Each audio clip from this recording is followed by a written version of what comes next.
知道你打工不易。2026年，新加坡政府暖心加码，就业入息补助 WIS 全年发放，最高4900新元帮你减负，40%现金解燃眉之急，60%存公积金顾长远。最关键的是，完全不用申请，政府自动发放，你只需正常工作，按时缴公积金，就能轻松拿钱。今天视频我就帮你搞清楚3件事：谁能领，怎么领，能领多少。别走开，咱们马上开始。首先，咱们先看 WIS 的3个核心优势。为啥说它是低薪族的超级福利？第一，自动发放，无需申请，完全不用你操心。只要你是新加坡公民，要么通过雇主正常缴公积金，要么自雇人士按时报税，系统会自动根据收入评估资格，每月直接打补贴。你正常工作生活就行，没有任何额外流程，很方便。第二，兼顾当下与未来，补贴用途清晰。全年最高4900新元补贴分2部分，40%是现金，直接进银行账户，买菜、付房租、还贷款都能用。剩下60%自动存入公积金，可用于养老、医疗或房屋相关支出，既稳住当下生活，也为未来攒储备。第三，覆盖范围广，补贴随年龄递增。政策很人性化，除了普通低薪员工，60岁以上长者、残障人士，还有外卖骑手、网约车司机等平台工作者都能受益。而且补贴额度随年龄涨，简单说，年纪越大领得越多，最高每年4900新元，折算下来每月多400新元左右收入。在新加坡高开支环境下，这份支持很实在。很多人会问我具体能领多少，咱们马上拆分说明。接下来详细说各年龄段的补贴金额，我整理了对照表，快来对号入座。第一类，30到34岁。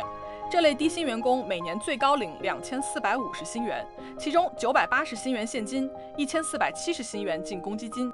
第二类35到44岁，补贴更高，年度最高3500新元，其中1400新元现金，2100新元进公积金。第三类45到59岁，补助进一步提升，最高4200新元，其中现金1680新元，公积金2520新元。最后一类60岁以上长者或在职残障人士，这类群体补贴最高，全年最多4900新元，直接到账1960新元现金，剩下60%进公积金。举个例子，60岁以上，月薪2000新元左右，年底补贴接近4900新元顶额。若月薪接近3000新元，补贴会相应减少。看完是不是心动了？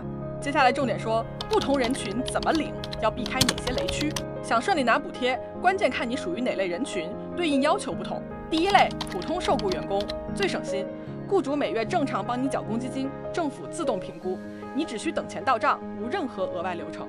第二类，自雇人士，核心要点必须按时报税，每年3到10月是报税期，无论收入高低，报税是领取 WIS 的必要条件，漏报哪怕符合条件也拿不到补贴。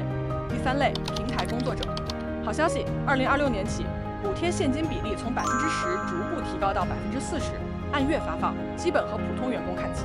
总之，无论哪类人群，按规定参与公积金或报税，都能轻松拿到补贴。最后分享小技巧，如何快速查询自己是否符合条件，能领多少？一，打开 CPF 官网，用 SingPass 登录，进入 WISC Services 板块。2，输入年龄和月薪，系统自动算出补贴金额，很方便。也可以拨打 CPF 热线1800-2271-188，或去附近 CPF 服务中心咨询，提前了解更安心。总之，2026年 WIS 就是低薪员工的定心丸，全年最高4900新元，40%现金加60%公积金，既解日常开支，又为未来储蓄。你符合领取条件吗？年龄和收入能领多少？是普通员工、自雇人士还是平台工作者？欢迎在评论区分享。觉得视频有干货，别忘了点赞、订阅，分享给更多需要的朋友。我们每周更新最新福利政策解读，别错过。咱们下期见。